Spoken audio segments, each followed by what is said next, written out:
Okay. Elon Musk is slated to interview Donald Trump tonight on X. I don't know if the president is going to. Feel free to say if he is or not. But I think that misinformation on Twitter is not just a campaign issue. It's a America issue.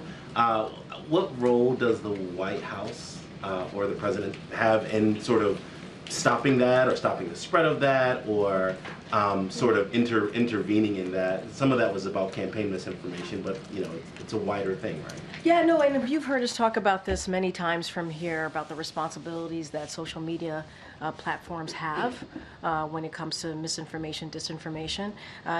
Don't have anything to read out from here about specific ways that we're working on it, but we believe that they have the responsibility. These are private companies, so we're also mindful of that too. But look, it is. I think it is incredibly important to call that out as you're doing. I just don't have any specifics on what we have been doing internally as it relates to the interviews. Not something that I'm tracking, and I'm sure the president's not tracking it either. Go ahead, Jared. Just curious about the Thursday event with the president and vice president are doing. Can we expect, because that's an official event, that's a policy event, Yep. Can we expect to see more of those kind of joint administration events between the president and vice president? Stay tuned.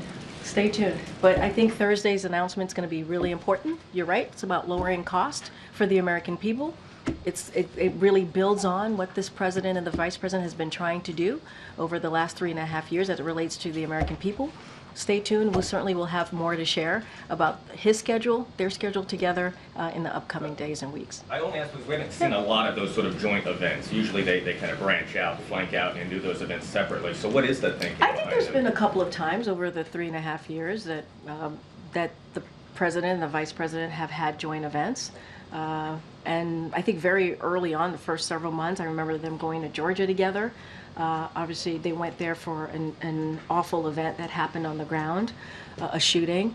But they've appeared together many times. I know when it comes to Roe v. Wade, for example, they've appeared together for that. And there's been other times as well. I would expect that will be continuing in the last several months of this administration. And remember, yes, they do their own events and they crisscross the country, but they're partners in this, and they'll continue to do just that. Okay.